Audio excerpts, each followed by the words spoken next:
ఇక్కడ Rumble strips చూడండి ఎట్లున్నాయి ఇక్కడ. వీటి మీద పోతే బండి ఊగుతుంది.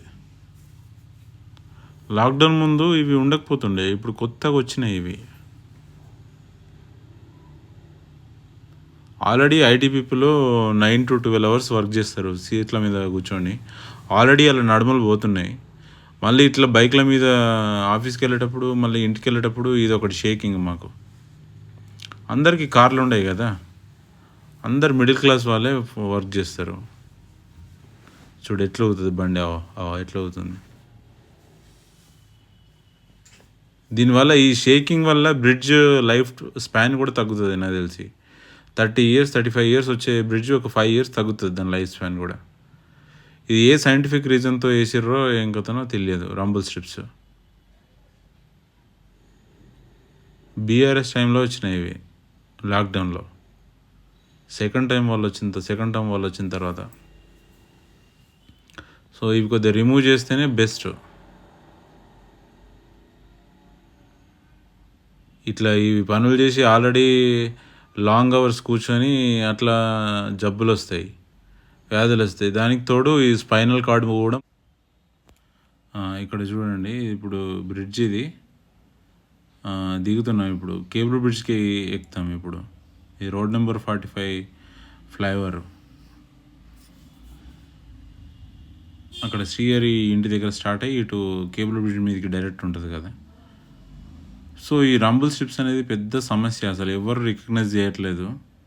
ఇంకా దానికి తోడు ఇంతకుముందు పాత గవర్నమెంట్లో అవి వైట్ కలర్లో చాలా తక్కువ థిక్నెస్తో పోసిర్రు.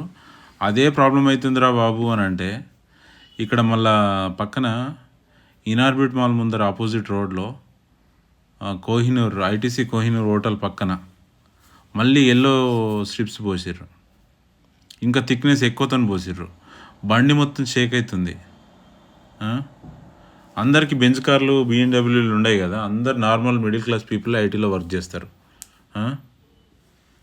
సో ఆల్రెడీ లాంగ్ అవర్స్ కూర్చొని అది పెద్ద ప్రాబ్లం అవుతుంది ఐటీ పీపుల్కి.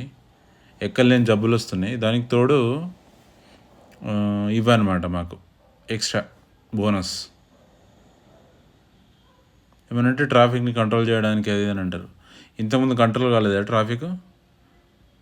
మంది ఎక్కున్నప్పుడు ఎట్లన్నా స్లోనే పోతారు.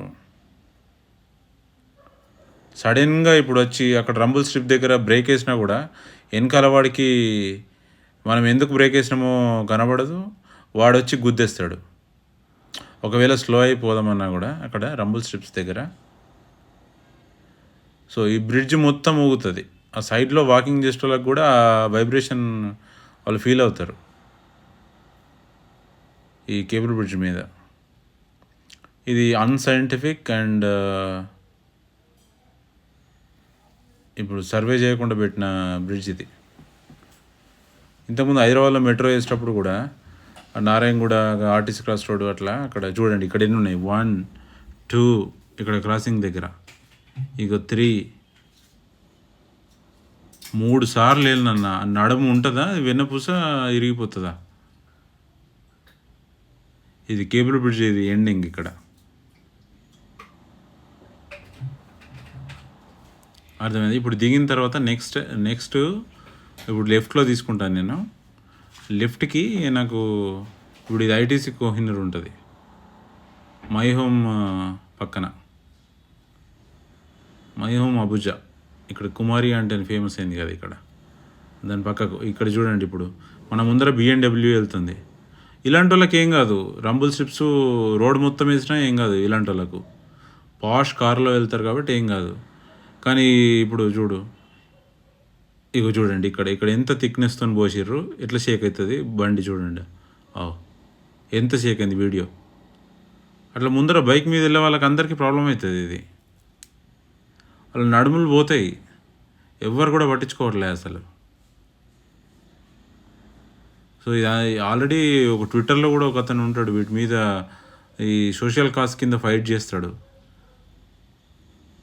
ఇంతకుముందు కూడా అక్కడ ఇక్కడ నాలెడ్జ్ సిటీ పక్కకు కూడా లాస్ట్ టైము అక్కడ మణికొండ ఫ్లైఓవర్ స్టార్టింగ్లో అది తీసేస్తారు పోసినవి. ఆయన ఒక కాస్ట్ కింద పనిచేస్తే ఆన్లైన్లో. ఓటింగ్ మీద పనిచేస్తే. సో ఈ మళ్ళీ ఎందుకు పోసారో అర్థం కాదు. చూడండి అక్కడ ఒకటి అయిపోయింది కదా ఎంట్రన్స్లో, మళ్ళీ ఇక్కడ ఒకటి. అది ఎట్లా షేక్ అవుతుంది చూడు బండి, ఎంత షేక్ అవుతుంది బండి.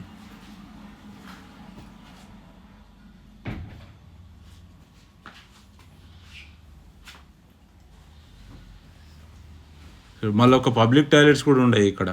ఆ రేకుల మధ్యలో ఇట్లా రంధ్రం చేసి పోయడమే ఉంటుంది. ఇంత పెద్ద ఏరియా ఉంది, ఒక్క పబ్లిక్ టాయిలెట్ కూడా ఉండదు. మళ్ళీ జనాలకి ఇంటర్వ్యూలకు వచ్చిన వాళ్ళు, ఫుడ్ డెలివరీ బాయ్స్ వీళ్ళందరూ ఇబ్బంది పడతారు.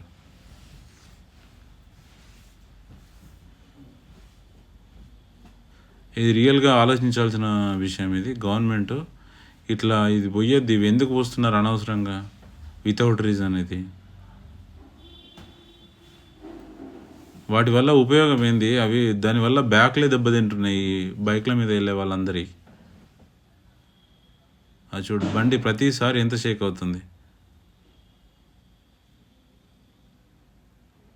Please look into it. Thanks.